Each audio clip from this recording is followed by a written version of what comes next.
आहे तर आपण तिची घरच्या घरीच ट्रीटमेंट करणार आहोत. हे हायड्रोजन यानं आपण साफ करणार आहे जखम. बघा शिंग अशा प्रकारे शिंग हे तुटलेलं आहे आणि शिंग पण तुम्हाला आपण तिकडे दाखवू. तर आपण डॉक्टर यायला 2 तास लागणार आहे. डॉक्टर येईपर्यंत आपण तिची घरीच ट्रीटमेंट करायला पाहिजे, कारण की डॉक्टरला यायला तर खूप वेळ लागतो आणि एवढ्या वेळ ते थांबणं काही शक्य नाही. भरपूर असं तिला म्हणजे जखम ती काही दिसती सोपी, पण मग ते तिला खूप त्रास होत असेल, कारण की ते भांडणामध्ये ते तिच्याकडून शिंग तुटलं आणि शिंग पण तुम्हाला आपण दाखवू. हे बघा असं प्रकार शिंग होते, भरपूर मोठं असं शिंग होतं. थोडं लांबून कॅमेरा आणि ती आपण घरीच पूर्ण असं ट्रीटमेंट करणार आहोत. तर कोणी शेळी पालन करत असेल तर घरीच ट्रीटमेंट करायला पाहिजे, कारण की पूर्ण घरीच जर शिकलं तर डॉक्टर यायला त्याला उशीर लागतो. त्याच्यामुळे खूप आणि हे काय आहे आयोडीन, म्हणजे हे आयोडीन आपण जखमेवर लावणार आहे. यानं काय होतं जो होणारा त्रास आहे कमी होतो आणि जखमेला पिकत वगैरे नाही. आणि याच्यावरती आपण पट्टी करणार आहोत. धरून सांगा याच्यावरतीच आपण तिला पट्टी करणार आहे. तर पट्टी कशा प्रकारे करणार आहे हे पण तुम्ही पहा. आणि हिमिक्स मल्लम पण आपण लावू, पण मात्र वाटतं सध्या तर लावायची गरज पण देऊ लावून, कारण की हिमिक्स मल्लमने काय होतं माशा वगैरे बसत नाही. आपण जखमेवरती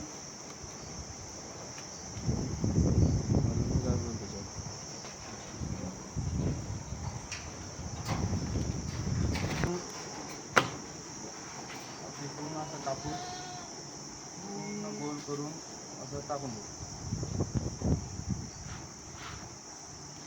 तिला खूप त्रास होत असेल, आपण एवढं झाल्यानंतर तिला एक इंजेक्शन पण देऊ,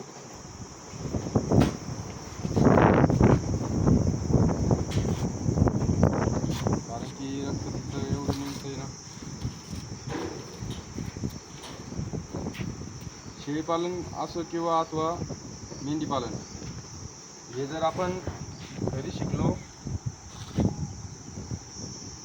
तर डॉक्टरला बोलवायची गरज पडत नाही. तर शक्यतो डॉक्टरला तर बोलवावंच लागतं, नवीनला तर नाही जमणार आहे. अशा प्रकारे आपण लगेच तिची ट्रीटमेंट करत आहोत. एक 5 ते 10 मिनटामध्ये तर आपण पूर्ण ट्रीटमेंट तिची चालू केली.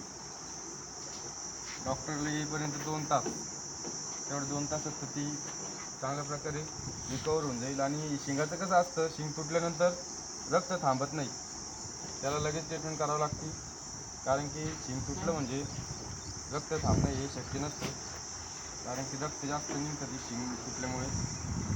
पूर्ण नाजूक असे स्किन असते ती,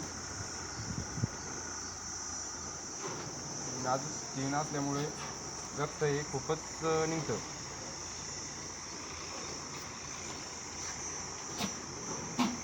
अशा प्रकारे आपण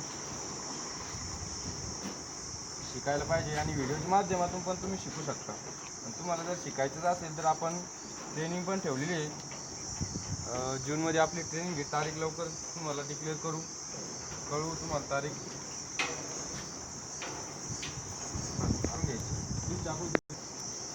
अशा प्रकारे जर आपण हे टाकू, पूर्ण पट्टी आपण लावून घेतली आणि ही पट्टी आपण एक 3-4 दिवस सोडायची नाही. 3 दिवस, तरी 3 दिवसानंतर परत आपण पट्टी काढून पाहणार. पट्टी काढल्यानंतर बघणार की जखम भरली की नाही. नसेल भरली तर परत पट्टी लावायची गरज आहे का पाहून पट्टी लावणार, नाही तर मग गरज नसली तर पट्टी लावायचं काम नाही. म्हणजे थोडीशी पट्टी उरलेली आपण मागं ठेवणार आहे, कारण की पूर्ण पट्टी तर काही त्याला लागत नाही.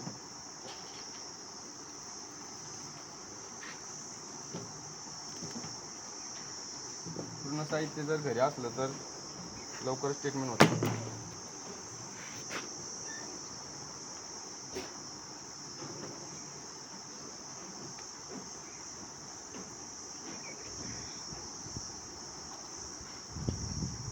तुम्ही सुरुवातीला बघितलं असेल भरपूर असं तिथं रक्त निघलं, आणि ते पूर्ण असं रिकवर म्हणजे ते बघा पूर्ण कानाला वगैरे असं पूर्ण रक्त सगळीकडे रक्त झालं.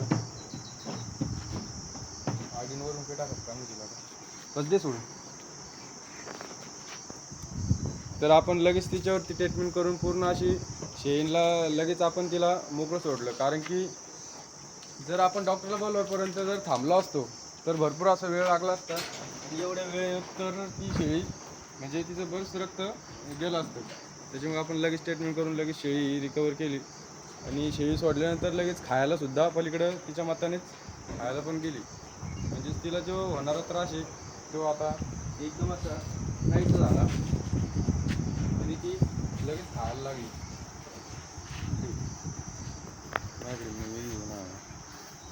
अशा प्रकारे आपल्या चॅनलला सपोर्ट करा, चॅनल सबस्क्राईब करा आणि बेल आयकॉन दाबून व्हिडिओ पुढे शेअर करा.